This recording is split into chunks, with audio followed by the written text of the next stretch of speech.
has allowed you to discover within yourself a belief you didn't know you had, so you can work with it and decide whether you want to keep holding on to it or not. So thank you, voodoo priest, for showing me that one of my unconscious beliefs was actually in alignment with the idea that I can be negatively affected by your belief system, which I know it can't be, but you've now pointed it out to me that I had the belief, so now that if I don't align with it, I can let it go. Thank you. You've worked a great deal of magic in my life. Not necessarily in the way you thought. So, to protect yourself then... To what? Protect? What? Well? Watch your definitions. Okay. If you believe you need protection, doesn't that invite an attack? Yes. Then you don't need protection because you're just fine as you are, aren't you? Absolutely. No matter what you experience, you're just fine as you are. Even if you experience the most negative thing you can possibly imagine, that's just fine because it's your experience. It's there for a reason. And if you learn to view it in a positive way, you will get something positive out of it and you will break free from the need to experience it that way the next time. Yes? Yeah. Use negativity in a positive way so you don't have to experience it that way again. It doesn't mean you will never observe negativity again, because again, as you expand your consciousness, you will become more aware of the existence of negativity. But you won't be as affected by it because you won't buy into the idea that you have to be affected by it, because you know that only an agreement by you can create the experience of an affectation. So essentially bringing it into your consciousness is a tool to say, now I understand, and so Yes. I am choosing not to... As soon as you engage in this. identify consciously a belief that is out of alignment with who you truly prefer to be, it will automatically appear nonsensical and illogical, and because it does so, you will just drop it. Because it doesn't belong to you. It came from someone else. Your parents, your friends, your society, your school, whoever. It doesn't belong to you. But you bought into it as if it did. As soon as you examine it consciously, you'll say, well, that makes no sense. This is someone else's luggage. Why am I toting it around? Drop the baggage and you'll feel much lighter. The things that belong to you don't weigh you down. If you feel weighed down, that's a sure sign you're toting around beliefs and baggage that isn't yours. Drop it. Don't be a belief thief and steal other people's beliefs. So then could you talk about why voodoo is so prevalent in West Africa or within the There African are diaspora? many cultural reasons why that particular area on your planet and in other areas on your planet are exploring and experimenting with that particular permission slip expression of positive and or negative. Remember, there's also a positive side to this. It's not all negative. So what's the positive? Well, the actual original understanding of Voodoo is much more like now what many people on your planet are experiencing when they go in the direction of what might be called Wicca. You understand? Whereas in the old fear-based sense, you would simply be called a witch and burned at the stake. But now you understand that Wicca and Voodoo are just different ways of relating to the idea of the natural vibrations in creation. And again, of course, you can do positive or negative things with this based on what it is you prefer and what it is you've been taught to understand. But it's similar simply to the idea that we already began exploring in this transmission with the idea of the polarity of the angels and the demons. You're just dealing with different polarities of one gigantic intelligence. And it's up to you to decide what kind of reflections you wish to experience when dealing with that level of intelligence and expressing it through yourself, positive or negative. Could you explain a little bit more about what Wicca is? Wicca, again, is a relationship to the natural order of things that includes you in that order and doesn't create a separation in many of the ways that the religious structures on your planet do. Okay, and Does then that make sense? it does. All right. And in voodoo ceremonies or in candomblé, santeria, Yeah. you'll often see. Well, I'm not really sure what's happening, but there's a circle. But you're going to talk about it I am anyway. going to talk about it anyway. I assume that you Even might though know. you have no I idea what's going on. I assumed you know a little more about this. Anyways, there's a circle, and Yeah. folks are dancing. You understand, as we said earlier, these are all simply permission slips, yes? Okay. So People gravitate to what they believe works for them according to the belief system they have at that moment to accomplish whatever it is they believe they need to accomplish. Period. When they change the idea of who they are, they will gravitate to different belief systems and different permission slips. Period. Make sense? Yes. But there's drums in there. So I wanted you to talk about drumming as a I guess a tool or a conduit. It's an entrainment tool. It puts you in a certain hypnotic state to allow the belief systems to open up and be more susceptible to buying into certain things that are presented to you. But again, it's because you're allowing yourself to go along with that happens. That's what hypnosis does. It's a permission slip that allows you to believe that you're going to be able to change a belief more easily than you otherwise could. You see how you trick yourselves all the time? Yeah. It's pretty fascinating. It is. Quite fascinating. Thank you, Bashar. You are welcome.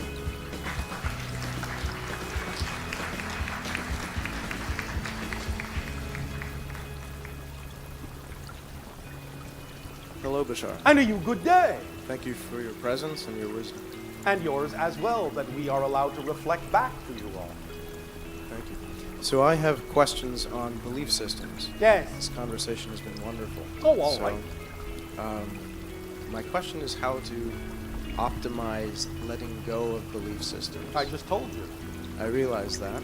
And yet you asked the question anyway. Yes, because what I experience Yes. is that I will think that I have let go of a belief system. And you may have let go of a negative belief, but if it's only a tertiary or secondary belief and not the actual foundational one, the behavior will remain. The experience will remain. But when you find the fundamental underlying core negative belief, all the secondary and tertiary ones that may be attached to it will dissolve as well once you let the fundamental one go. So, if you find that nothing has changed within you and your behavior is still the same, that means you have to dig deeper. You have to look deeper and not be afraid to find out what that real, true, core, fundamental negative belief might actually be. You have to be willing to identify it. You have to be willing to know what it is consciously. Many people avoid that because they have another belief that says if you go down there looking and you're going to look for that negative fear belief, maybe when you get there, you'll find out that it's not just a belief, it's actually true about you, that you're really a worthless person. So don't go looking there. Stay here where it's safe with us. And it may nag at you from time to time, but your negative beliefs will always be there to pull you back to the safety zone so that they can perpetuate that negative belief as long as they possibly can. But when you know it's all just a belief, you will never be afraid to dive as deep as you can and find out what that fundamental belief is that isn't working for you and finally let it go, because you have the skeleton key that says that no matter how real it seems, no matter how true it might seem because of the belief I'm holding on to, I know for a fact it will never actually be empirically true. For example, that I am really unworthy, because I know that if I was really unworthy, I wouldn't exist, because creation doesn't make mistakes. And if I am here, creation must need me to be here, because without me, it wouldn't be all that is. And therefore, if creation deems that I must exist in order for it to exist as all that is, I must also be worthy of that existence, or I wouldn't exist. So if I know that, going into my deep dive, I will never fear what I find, because what I find will only be a belief. No matter how terrifying it may seem, it will never actually be true on the negative side. It will just be a belief. And once I know that, you will never be afraid to find out what that foundational belief is. You will go as deep as you need to find it, identify it, let it go. Is this making some sense? Yes. Is this answering your question? It Or is. is there some other direction you wanted to take? I would like to go further. All right. So I would like to know how to do that deep dive, if you will, with more efficiency and effectiveness, because it doesn't Well, occur I just to... really gave you the key, which is you have to have the willingness to do so. And the willingness to do so comes with the knowledge that it will never be empirically true, no matter how horrifying it may seem. You have to know that to be true. Do you prefer to know that that's true?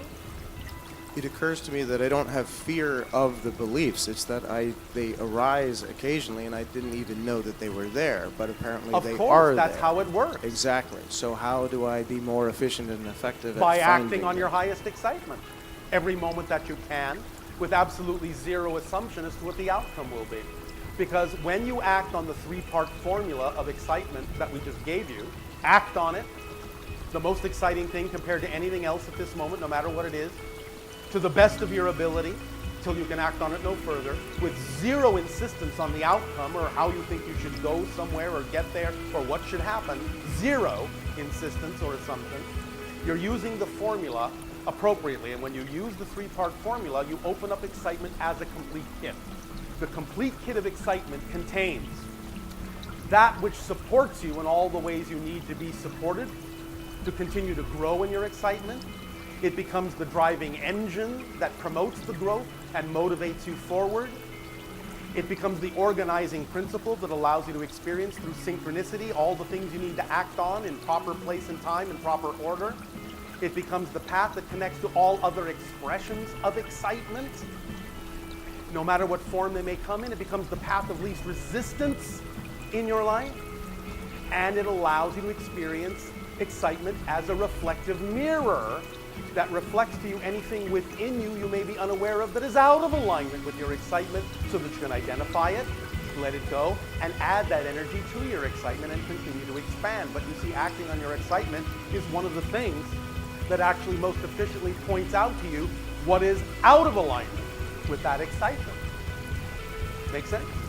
So the most efficient way is by acting on your highest excitement to the best of your ability with zero insistence on the outcome, so that you can open up excitement as the complete kit, which becomes the support that you need. It becomes the driving engine of your life. It becomes the organizing principle of your life. It becomes the path of least resistance in your life. It becomes the path that connects to all other excitement and expressions in your life. And it becomes the mirror that reflects what is out of alignment, so you can bring it back into alignment with the rest of your excitement and expand from there. That's the tool. That's it. It's that simple. You have to keep using it. And in any situation where you find yourself feeling something that seems out of alignment with who you prefer to be, stop, neutralize the circumstance, and say, what would I have to believe is true about myself in relation to this situation that I would feel the way I do? Because all feelings are secondary to something you believe to be true first. You can't have an emotional response if you don't have a definition first. You understand? So if you have an emotional feeling, that means you have to have a definition that generates that feeling. Feelings cannot exist in a vacuum without a definition first. Does that make sense to you? Yes, very much. So Is this helping? anywhere where we have an emotional response out of alignment to self, that's the place. You will have an uncomfortable feeling. And that tells you you have a definition that's out of alignment with your truth somewhere. And all you have to do is be willing to hear the answer when you ask the question, what would I have to believe is true about myself in relation to this circumstance in order to feel the way I do? What's the definition causing this feeling? And if you are willing to hear the answer, then something in your life will tell you the answer. It'll be through synchronicity, it'll just be an inspiration in your head, it might come in a dream. There are many, many ways the answer might come. As long as you're willing to hear it, you'll hear it. Excellent, thank you. All right, you're welcome. May I ask one more question? That was a question. So, You want to here's ask the another second one? question. Yes, please.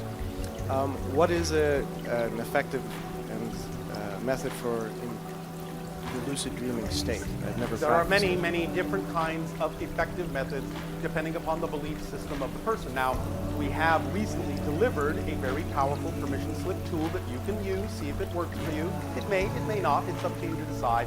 But in a relatively recent transmission called The Awakening, we gave a very specific lucid dream tool. So take advantage of the information we've already delivered Thank you. and go from there. Thank you, Bashar. You're welcome.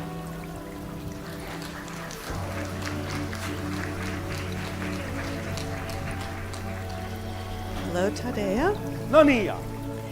It looks like it's time for us to take our lunch break. All right, then we will resume this transmission after you have given yourselves a nutritious break. We thank you. We will resume contact soon.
What is it you wish to discuss this day?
Going to be an enlightening and fascinating interview and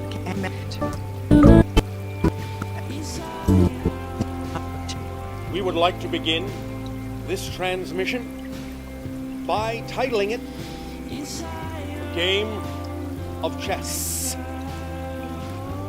Now, we have talked about the idea of different levels of consciousness that are relevant for your experience in physical reality, beginning with the idea of the oversoul, which has extensions that would create individuated souls, or spirits if you wish, which then, in order to experience physical reality, creates a specific extension of itself, a specific aspect of itself, a specific presentation of itself, called the higher mind, that will become half, in a sense, of the person that will experience the idea of physical reality. The higher mind, in thus then choosing particular themes to experience, particular challenges to transform in that physical reality, in creating that so-called destiny for the physical mind to follow, that hallway, that pathway that the physical mind will take, even though the physical mind will have its own free will as to how to walk that path. The higher mind's choosing, in a sense, the soul's choosing through the higher mind of the particular experience it wishes to have, creates the kind of path or destiny that the physical mind will experience. In order for the physical mind to experience that path, that theme of exploration, the higher mind will then, by using what is called the template level reality, the blueprint level that is used to create the outlines of the physical reality experience, if you wish, the draft of the experience. It uses that template level to create the playing field that the physical mind will play in. And from there creates and steps part of itself down into the vibration of the collective minds, which contains the collective agreements of the physical reality that is being experienced by the physical mind, and then the individual agreement level that determines the agreement that the individual has with the collective in playing out its scenario, and thus then down into the components of the physical mind itself, the belief systems, the emotions, the thoughts, that together create the behaviors that are representative of the physical persona, the physical personality, that becomes the other half of the whole person, being constructed of the physical mind and the higher mind, with all these intervening layers creating the playing field and the individual and collective agreements that the physical mind will use to explore the theme that the higher mind has chosen. Now, knowing that that is the basic structure, from oversoul to individual soul to higher mind to template level reality to collective agreement to individual agreement, and down into the physical personality levels, you will find that there is an analogy that can be made by using the game of chess, or perhaps many different kinds of games, but for the purposes of this communication, chess may be the most apt analogy, and we will use that. We can, in a sense, look at, thus then, from this analogy of chess, that the oversoul is the level of your consciousness that plays many different games at once. Not only a multitude of chess games, but a multitude of other kinds of games as well. Each game being representative of a life experience, an incarnation, a projection of the oversoul into some sort of reality where it is playing out some sort of theme and exploratory path. So the oversoul plays a multitude of games all at once. But each of those multitudes, each of those individuated games is thus then, shall we say, the purview, the domain of an individual aspect of the oversoul, the individualized soul that is focused on one idea, one particular style of game. In this case, by our analogy, a game of chess. Now the higher mind, thus then, is created to be, in a sense, the game player, to strategize, to understand the playing field, to have the broad view, as it were, of the game. And thus then, in continuing this analogy, the higher mind uses the template level reality, the blueprint level, to create the game board. What you are familiar with, in a sense, again, by analogy, as the chess board, with its 64 squares of alternating color. Thus, once laying out the board, it thus then allows itself to project into the level of the collective agreement. The level of the collective agreement consciousness thus then defines the rules in general of the game, of the overall game. So once the template level has been used to create the playing board, the collective is used to create the idea of what rules are germane for the playing of this game. What reality game are we playing here? What is appropriate and relevant for this particular game we are going to experience, and what is not relevant for that particular game. That is decided upon in the collective agreement consciousness.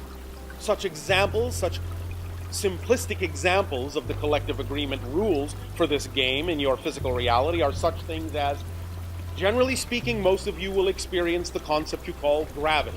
You will experience the concept you call space and time.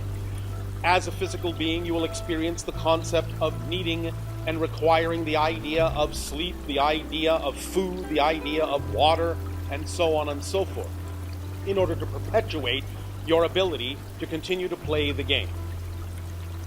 Now, sometimes those rules can be bent a little bit, but generally speaking, the overall collective agreement rules will be abided by most people playing this game, because it allows you the opportunity to simply put something on automatic, to put the rules on automatic, so you don't have to think about them constantly and constantly consciously create them in order to play the game. This gives you the opportunity to actually simply focus on playing the game instead of constantly wondering exactly what the parameters are, what the rules are.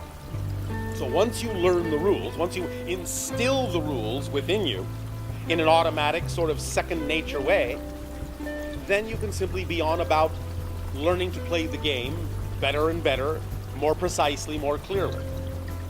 Now, once the collective rules of the game have been created in the collective mind level of consciousness, it is time to define the idea of exactly what piece you are going to be, and thus then in the individual agreements, the individual agreement level, you will create the rules for that piece. How does that piece move? What is its position on the board? How does it relate to the other pieces? This thus then is created for the individual on that level of the why and wherefore, the concept of what you are as a playing piece, what skills, talents, abilities that you have to give to the game, your ability to view your relationship to other playing pieces is created in this individual agreement level as it relates to the collective agreement, so that you will understand exactly how you fit in the game, where you belong in the game, how it is you will move in the game, so that you can take full advantage by learning your style of movement, take full advantage of the strategy of the piece that you are being, and make sure that your movements are impactful and effective in creating the experience of the game that has been, in that sense, laid out for you by the higher mind and the board and the collective rules. Again, not that the piece doesn't have individual will, but it's going to use its individual will to best express, best exemplify the capabilities it has been designed to have as the individual playing piece. And so it will know its own rules, who it is, what it is, its own identity. And that's why it's very important to get in touch with the idea of, in a very clear way, who and what each individual is. Know their identity, know what they are all about, know what path they are on. Thus then clearly, knowing that will allow each individual piece to interact with every other individual piece in a way that allows the game to be played in the most fun way, in the most challenging way, in the most strategic way, in the most impactful way, in the most expanding way, in the most satisfying way. Because it is about the relationship of all the pieces to each other that allow the game to be what it is, and allows for different opportunities for each piece to play different strategies in every single game that it plays within the game, every single opportunity that it acts on, every single path of excitement that it follows, every single door that it walks through. Thus, then, again, once this has been determined of what the game board is, what the general rules are, what the individual rules are for the piece, now the physical personality is created, which is analogous to the actual piece itself. Thus, you find that the qualities of the physical playing piece, the physical qualities, the shape, and so on and so forth, the material it is made out of, the size, and so on, correspond in the idea to the physical personality and the physical body. And thus those qualities are also, to some degree, part and parcel of the game. And thus, by knowing the shape can be handled properly. It can be moved properly, in the proper way, smoothly throughout the game. It can be moved with finesse. And in the idea of the beliefs and the emotions, the thought patterns that together form the physical personality, the behavior of that piece, thus then is the complete chess game revealed. And then, once all those components are in place, you can play the game in the most efficient way possible. Once you have really learned the rules, taken them to heart, once you know who you are, taken that to heart, once you understand the piece that you have become, that you have extended yourself as into the physical reality game, once you understand the layout of the board and all these things and your relationship to the other pieces, then you can play the game in a very efficient, very fun way. very expanding way. And you can learn from every move you make and from every response you get how to play the game better and better and better, more efficiently, more smoothly, more broadly. Now, there are, of course, many different kinds of chess, in a sense, in many different parallel realities. Even in your own parallel reality, not only do you have the idea of two-dimensional chess on a flat board, but many people on your planet actually play three-dimensional chess on a multitude of levels. There are even parallel realities, and yours will be one of them eventually, that has learned to play the idea of fourth-dimensional chess, where time is actually a factor in the game as well, in terms of exactly not only where a piece winds up, but exactly when it winds up in that position, being also important to the playing of the game. So you are learning more and more levels on which to play this game of chess, more and more levels on which to play the game of life, to play your life out. Incorporating a broader understanding and a higher capability of seeing different moves before you make them.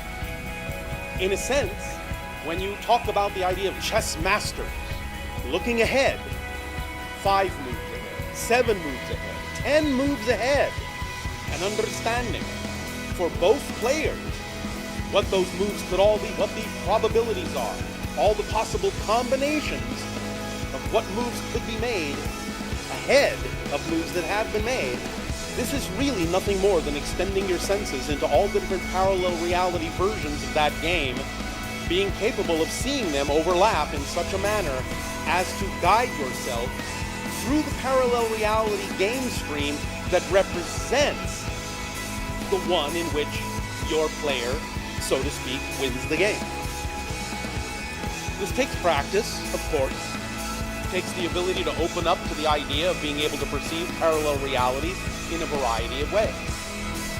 And again, this is analogous to some of what you are doing in your physical reality now, by becoming, first of all, aware that there are, of course, such things as parallel realities, parallel games going on that perhaps other versions of you are playing, and thus knowing that since everything exists in the now, you have the ability to cross-connect to many of these other incarnations and become aware of the interconnected energy and information that can be downloaded from these other games going on in ways that, by observing the moves in some of these parallel reality chess games and games of life, you can apply some of these moves to your own game and thus shift yourself to one of those parallel realities, become the player, become the focus of the player in that parallel reality that is more and more indicative, more and more representative, if you will, of the game that you prefer to play. Now, many people on your planet become enamored, become fixated and focused on the idea of knowing about all these other parallel incarnations, parallel realities. And the idea is that it's all well and good to know about them, but to a certain point. Because once you allow yourself to understand how to download that information in the most efficient and relevant way, you will realize that you really only need a little bit of information here and a little bit of information there, just exactly when you need it to help you with the next move that you're going to make on the game board. You don't really need all the information at once. You don't really necessarily need to connect to every single parallel reality version of the game at once, or even ever. The idea would be that if you are playing one game of chess, and you have developed some capability to look several moves ahead, in other words, to examine a number of parallel reality versions of the game all at once, and you have decided on what course to shift to that is representative of the game you prefer to play, that's all well and good.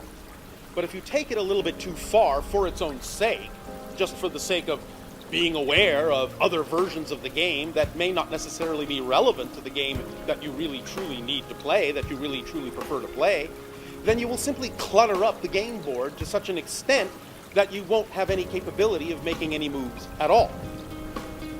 So the idea is to keep it simple, keep it streamlined, keep it efficient, and only allow yourself to know that what is necessary is all you really need to know at any given moment, even as you extend your senses into a variety of parallel games.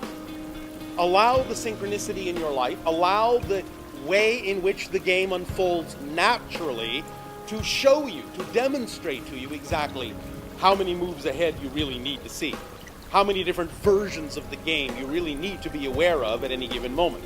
Let it fall into place automatically, naturally, in such a manner as to be representative and reflective of the game that is truly your game. Because when you are truly playing your game, then you will find that the outcome of that game will always be satisfactory for you, regardless of who else you may be playing with. Because as these things go, even though different people may be playing on the same game board and each playing their own game, you're not really playing against each other. You are playing your own game, and in some senses with each other, but each of you actually has the capacity to win your own game at the same time. So let the synchronicity simply show you the moves that need to be made that are truly representative of your game. Don't worry about what someone else's game is all about, because those moves are only relevant for their game and not yours. And let the game unfold in the most natural way possible.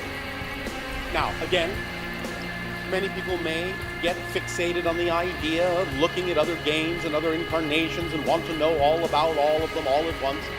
But again, it would be like playing a game of chess and somebody comes along and says, well, here's another set of pieces, let me put them on the board too. And here's another set of pieces, let me put them on the board too. Pretty soon you'll not be able to make a move because all the squares will be filled with pieces and there'll be nowhere to go. And even more so, recognize that your oversoul and all these different incarnational games being played are not only just games of chess. Some of them are games of checkers, cards, and other types of games.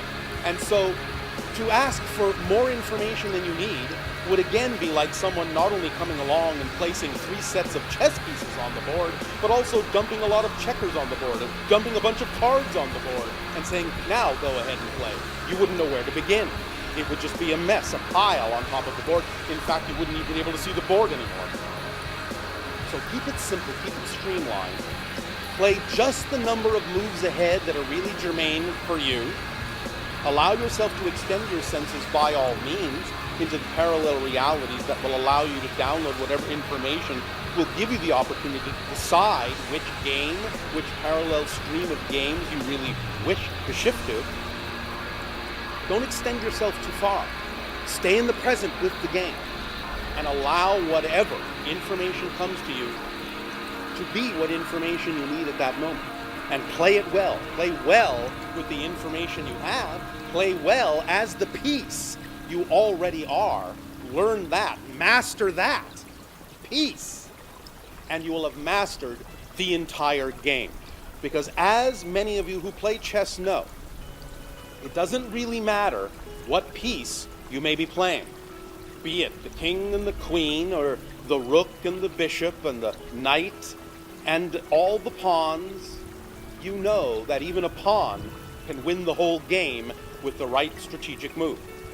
So it doesn't matter what piece you are playing.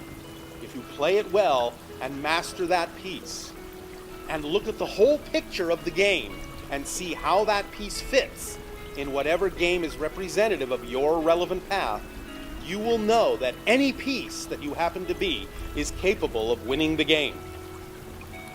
And you don't necessarily have to strive to be anything more than you are.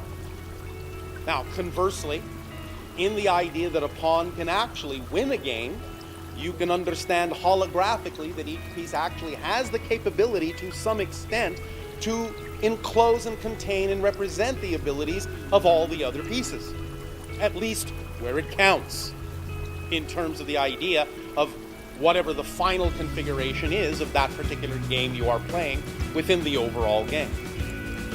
So never discount the piece, never think less of a pawn. A pawn can also function like a king in the right circumstances of the game. Allow yourself to see the whole picture. Using this idea, this chess analogy, for all these different levels of consciousness in creating the player in the higher mind, the game board in the template level reality, the collective rules of the game in the collective consciousness agreements, the individual rules of the piece in the individual agreements relevant to the collective consciousness, and in understanding the physical piece itself that you have chosen to be, and mastering the play of that piece, then you can play game after game after game with each and every new opportunity that comes up. You can look at it as a whole game, the game of your entire life, and you can look at it as games within the game, in different scenarios, different moments, mini games within the overall game. And you can divide that up however you wish, to whatever extent you wish. In any different scenario, in every different circumstance, you can create a mini game of chess for yourself and play it out by mastering the piece that you are in that game. And in essence, you can actually change the pieces that you are from game to game, even though you might have an overall piece for your entire life. You have that degree of flexibility in your free will, in your creative being. You can actually be many different pieces in the mini games within the overall game, even though you might be one kind or two kinds of pieces for the entire game of your life.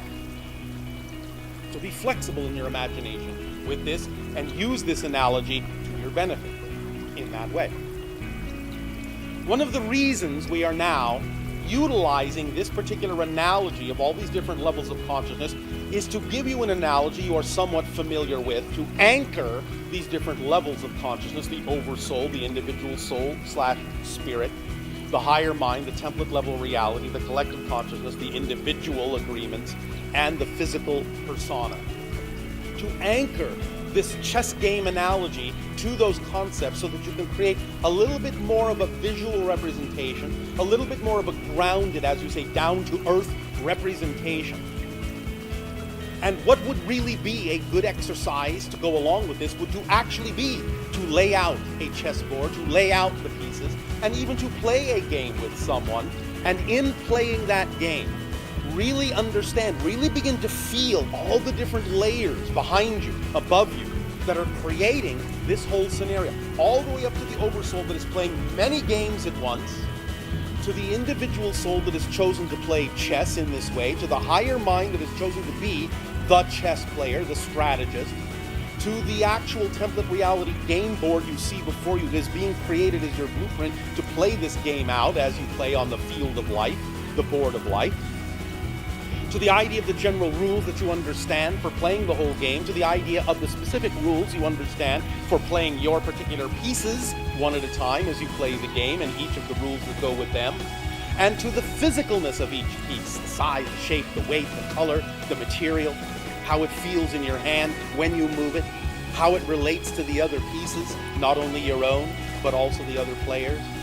And to use this analogy when you are playing the game as an exercise, as a meditation, in a sense, to lock you in, to anchor you into these different levels of your consciousness, so that by doing so physically, by playing the actual physical game of chess, you will actually strengthen the bonds between all these different levels. You will start to equalize the frequencies, in a sense, or allow the frequency thresholds at each level to match more cleanly, more closely, to align more closely, so that there's greater communication up and down the line, from the oversoul all the way down through to the physical personality, and from the physical personality all the way back up to the oversoul.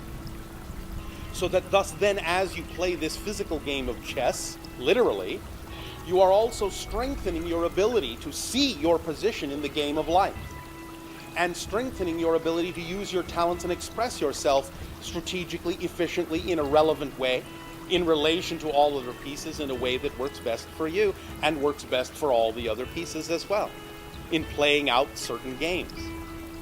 Use this analogy in this way and you will begin to really see that you are capable of expanding your senses in a variety of ways. It may begin, as you play the game of chess, with an ability to start seeing more moves ahead as you develop more of a skill at looking at a multitude of parallel reality probabilities all at once. But as you develop that, as you begin to master that ability, you will see that that will start to leak, because you know of the connections through the idea of the levels of consciousness. It will start to leak and rub off on those different levels back up the line in such a way as to allow you the opportunity to experience the same kind of foresight, the same kind of expanded view that the higher mind has in playing this game in your life, in all your endeavors. Looking moves ahead, seeing all the juxtapositions and all the different relationships and what the different ideas and outcomes and results can be from all those different probabilities, so that it can act as a guide for you and allow you to know specifically, more easily, what represents your preferred vibration, what does not, so that you can truly begin to play the game of life in a very masterful, easy, effortless, joyful, creative, expansive way, even as you ponder each move, and allow yourself to remain in the present totally with that move, so that you are truly relishing all the different ideas of what that one move can do, of what that one piece is capable of. And as you do that, you will cherish yourself. You will appreciate yourself. You will understand what you truly are at your core. And you can let drop away all the things that are not relevant to the true game you are playing, so that you can recognize the difference between the game that you have truly chosen to play and all the other games that may be crowding in that don't really belong on this board at this time. Be they chess, be they checkers, be they cards, be they anything else. Allow yourself to begin to recognize, by using this analogy and by playing that game, what is germane and relevant just for that game and what does not need to be on the board. You will simplify not only the game, you will simplify and speed up and accelerate your ability to go through the game that much more efficiently, that much more quickly, and get on to the next game and the next and the next and the next within the overall game of your life. And this again will leak into your true life and allow you to operate more efficiently, more cleanly, in an accelerated way, knowing exactly what to do, when to do it, understanding the moves, understanding the consequences of those moves, understanding how everything is interconnected in that way as one game. You'll start to see, in a sense, with X-ray vision, the idea of the multitude of probable realities that are open and available to you to become different versions of yourself as you shift from parallel world to parallel world, from game to game to game. And the whole game will start to change, even as the mini-games change within it. And you can shift more radically, more drastically, more smoothly, more efficiently, more completely. So, we offer you this opportunity of using this analogy to allow it to be something that will help you align in a variety of ways, to focus you and yet expand you, seeing the big picture, all the probabilities, at the same time that you are understanding each individual move, to work in that holographic, coherent, and cohesive way in your life. Let it leak in. Now, if you decide that you wish another analogy, by all means allow your imagination to be your guide. You can start with the idea of checkers. You can start with the idea of cards. You can start with the idea of dominoes. You can start with the idea of Chinese checkers. You can start with the idea of Go. You can start with the idea of Mahjong, or any of your games. It doesn't really much matter. We have chosen the analogy of chess because of its precision and because of the ability of the different pieces to be strongly representative of many of the different traits that actually exist within some of the choices that you make. The different levels, the different classifications of ideas, of playing pieces, and what they are capable of doing, and how they are capable of doing it, and how they are viewed in relation to the other pieces. Chess, in many ways, has many different kinds of complex, interactive probabilities. And we have chosen it for that reason, because in many ways, it is highly representative of the same degree of relevant complexities, shall we say, and richness of texture that exist in the choices that you give yourself in physical reality. And so it is a very workable analogy for that purpose, and has direct correlation and connection to many of the different levels that we have talked about in the idea of your consciousness that is relevant for how you create and experience your physical reality. But use what you wish. It's up to you.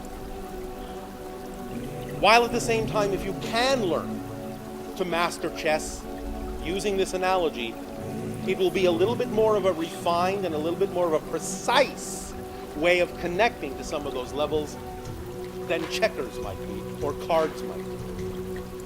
It's up to you, because you can use your imagination to find the richness and complexity that is required to make the analogous connections to the different levels of consciousness as it relates to the game that you have chosen. It is up to you. But the higher mind is the game player. The physical mind is the playing piece. But that doesn't mean in the negative context that you are the higher mind's pawn. Except in the idea we have already shared with you that a pawn can also contain the power of a king. And it is up to you to allow yourself to know that that power is there, and to choose the succession of parallel reality games, whatever piece you choose to be, that allows you to find that ability to be in exactly the right position, the right place, the right time, to be played in the correct way, to demonstrate that any piece on the board can win the game. Find that power. Be that piece. Master that game. And play. Play freely. Expand your abilities to play. To see more than one game at once. And to choose which you prefer.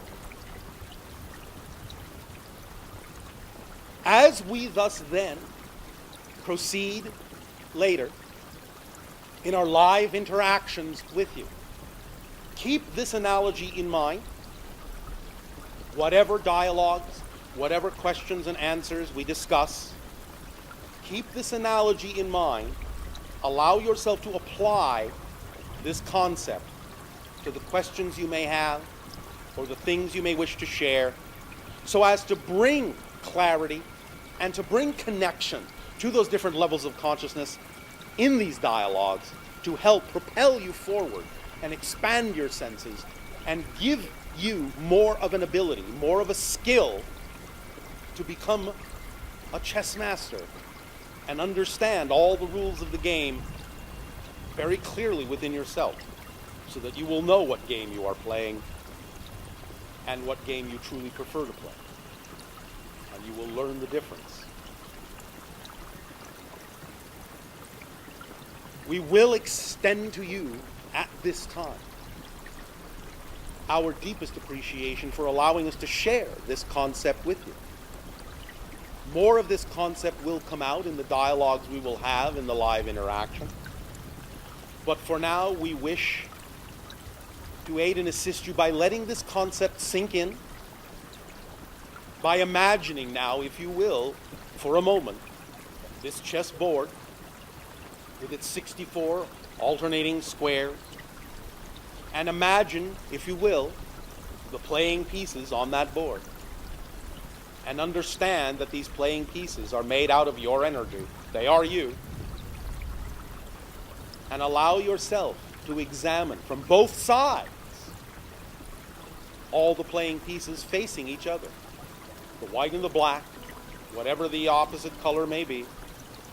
Start looking at both sides of the game, because only by understanding the other side as well will you be able to play your best game.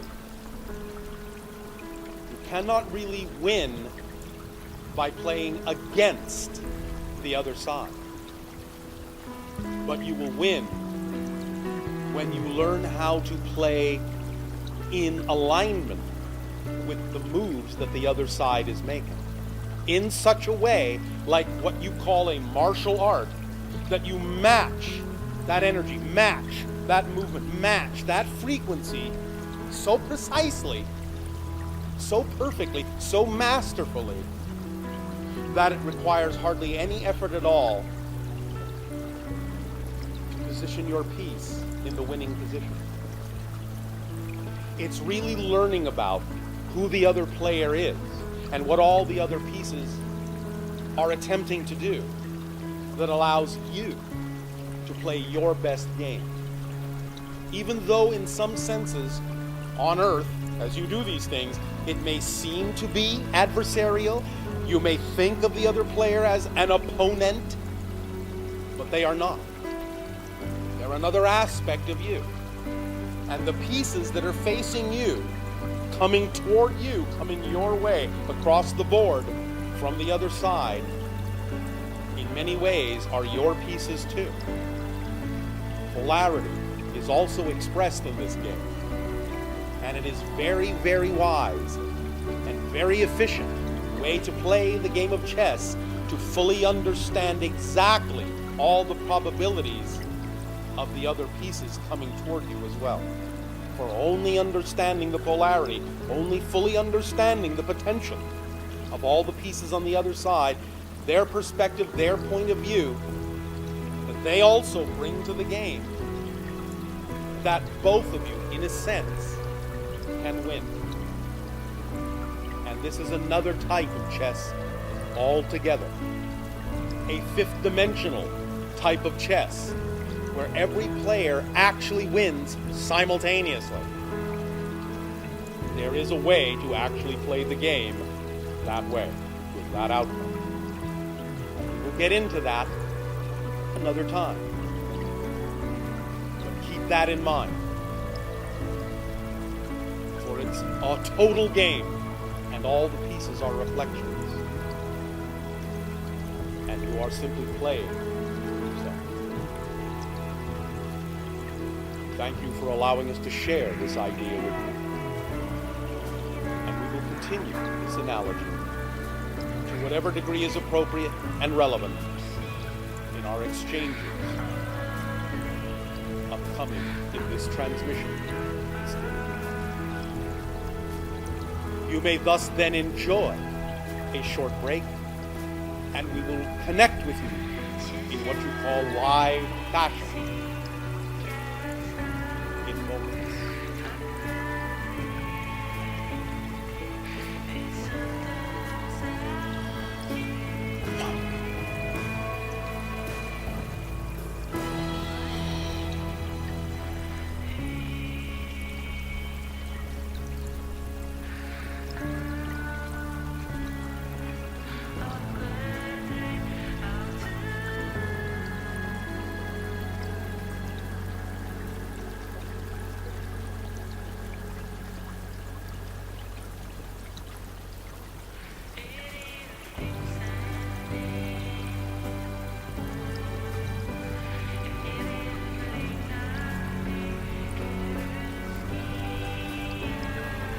Select it and press the delete or the X key. For this tutorial I'm going to use the default view and the default camera, and that's not a problem at all, because this is only to show you how you can make a camera follow the path. That's not important, the object that he's filming, okay? Let me just activate the screencast keys over here so that you can see on the bottom left of the screen which keys or which mouse buttons am I typing. It's easier for you.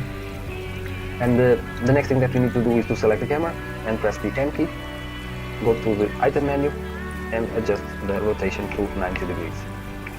If I press 1 to go to the front view, the camera now is parallel to the floor. That is just for this tutorial.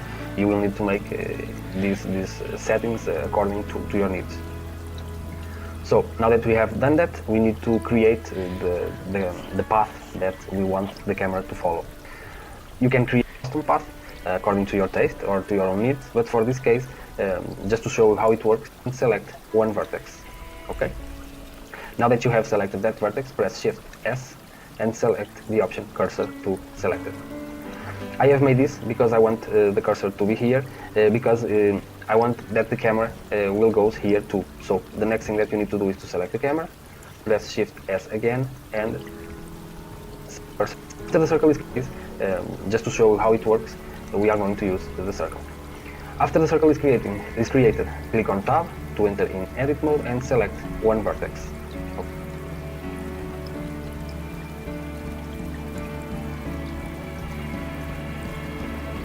Okay. Now that you have selected that vertex, press Shift S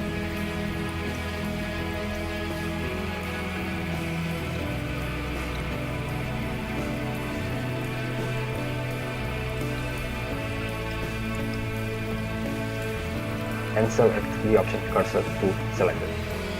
I have made this because I want the cursor to be here, because I want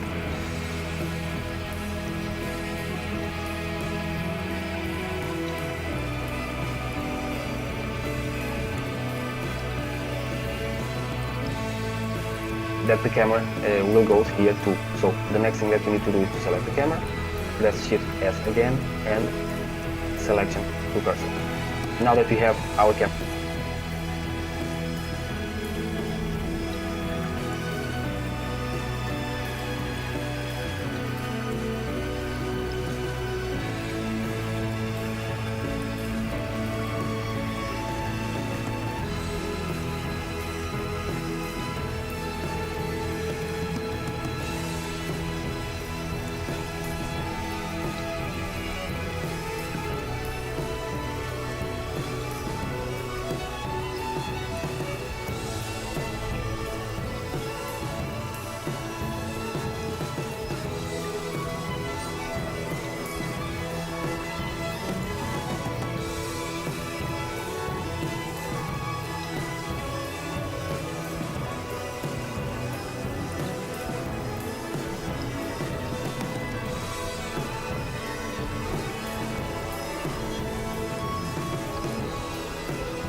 camera here. We need to make some adjustments on the rotation again because the camera is pointing to that direction and I don't want to do that. I want the camera to point over here, a new window, so that you can see to the cube. You leave it just like this. And now select the camera, select the curve and press Ctrl P, okay? Now you are going to make the camera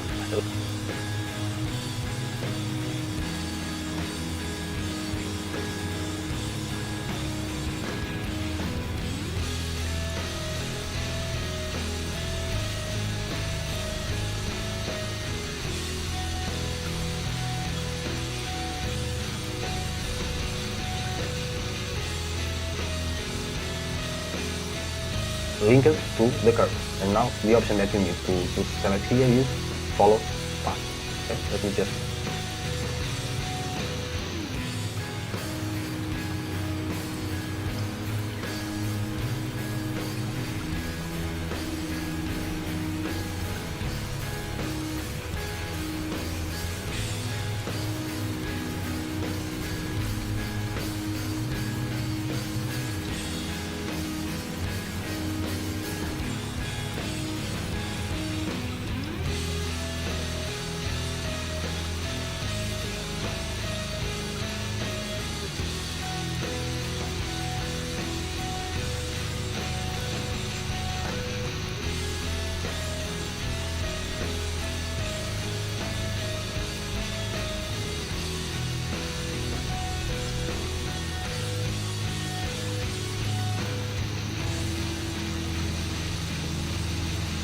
remove this menu over here so that you can see better. Here to make select the curve and press Ctrl P.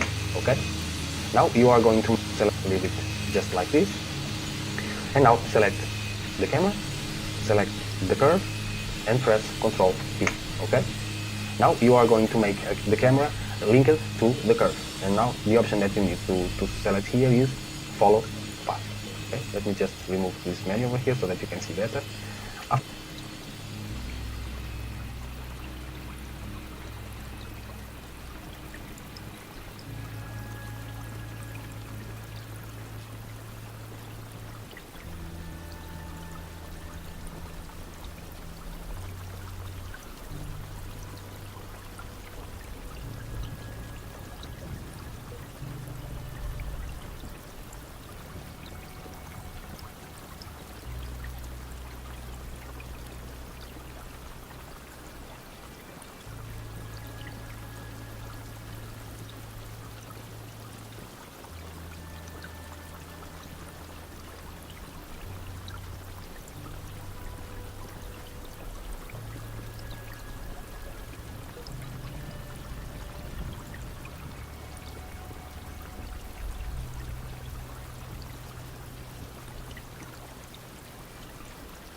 After doing that, after clicking on follow path, if you press space to activate your timeline, as you can see, now the camera is moving around the circle and your object is going to appear here. Okay? That's a pretty easy thing to do, but most of the people doesn't know how they should gonna do it. So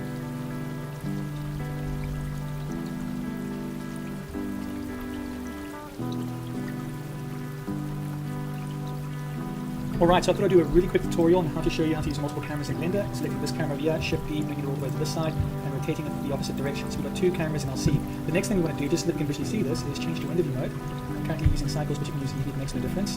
And we're just going to give this some materials quickly. And we'll make the first material and blue and press aside. And that should be more than enough. And now we're back in object mode, pad 7. And we're just going to expand this up so we can visually see what we're doing, and then click on the camera icon so we get the camera viewport. We're going to select our first camera, and then we're going to lift up our timeline. Inside of your timeline, put your mouse there and press N. N for mother. And you've just created a marker. And now we click marker, and we're going to click rename marker. We're going to call this camera 1. And then we're going to click marker, and we're going to say bind camera to markers. Boom. And now we're gonna, let's go to frame 100. And we said frame 100, we want to change cameras, right? So then click on the other camera, hover down here, press M for mother or M for marker.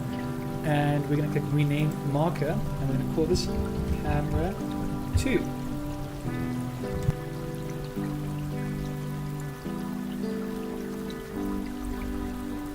In this tutorial, we will learn cameras. Here I have 3 different cameras, and a cube. First you have to select a camera. Then open up the timeline below. Select a certain frame. Then go to marker option, and select add marker. Or you can use the hotkey M. Then go to marker option again, and select.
It's